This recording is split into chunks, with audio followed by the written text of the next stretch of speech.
Assalamualaikum warahmatullahi wabarakatuh. Perkenalkan, nama saya Andini Asokawati dari kelas A, ingin mempresentasikan jenis-jenis media pembelajaran beserta kelebihan dan kekurangannya. Jenis-jenis media pembelajaran serta kelebihan dan kekurangannya. Yang pertama yaitu media visual. Media visual memanfaatkan indera penglihatan seperti gambar, diagram, dan peta untuk menyampaikan informasi. Adapun kelebihannya yaitu yang pertama, memperjelas konsep. Sangat efektif untuk menjelaskan konsep yang abstrak atau rumit menjadi lebih konkret dan mudah dipahami. Kelebihan yang kedua yaitu meningkatkan daya ingat. Informasi yang disajikan dalam bentuk visual cenderung lebih mudah diingat oleh otak. Kelebihan yang ketiga yaitu menarik perhatian. Penggunaan warna, bentuk, dan tata letak yang menarik dapat membuat siswa lebih fokus dan tidak cepat bosan. Adapun kekurangannya yaitu yang pertama, tidak ada suara. Media ini tidak menyertakan elemen audio sehingga tidak bisa menjelaskan materi secara lisan. Kekurangan yang kedua yaitu keterbatasan gerak. Tidak dapat menampilkan proses atau gerak secara dinamis. Kekurangan yang ketiga yaitu biaya produksi. Beberapa media visual, terutama yang dicetak dalam jumlah besar, bisa memerlukan biaya produksi yang cukup tinggi. Media yang kedua yaitu media audio.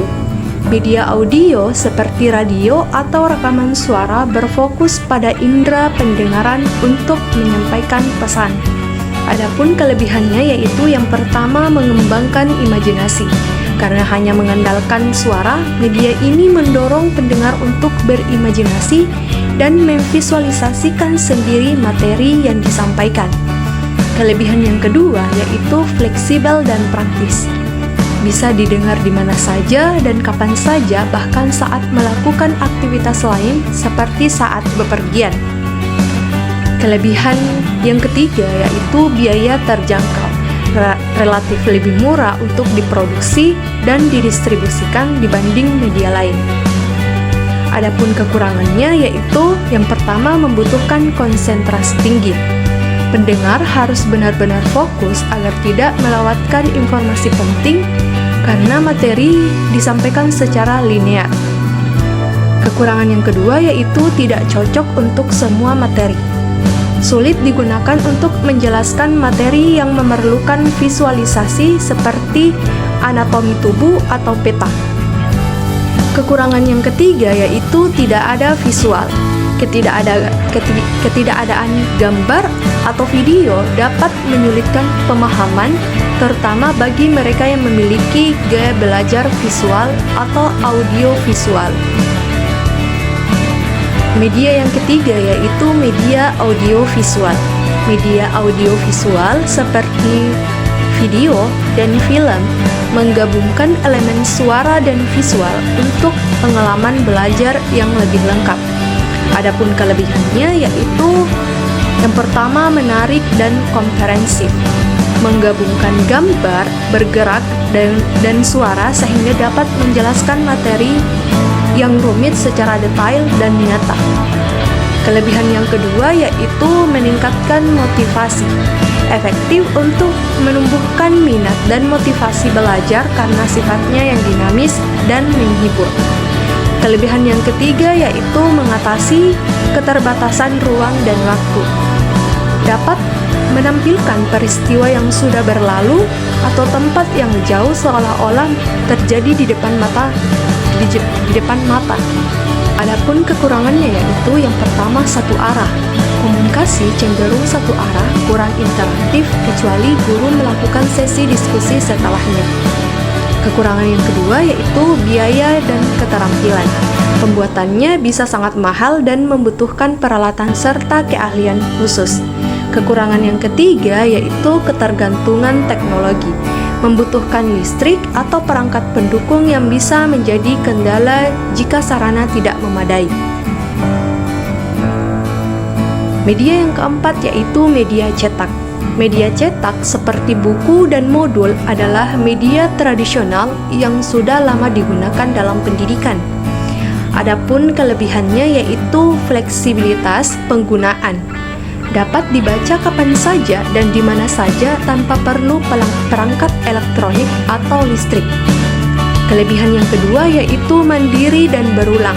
Pembaca bisa belajar sesuai kecepatan masing-masing dan mengulang materi yang belum dipahami.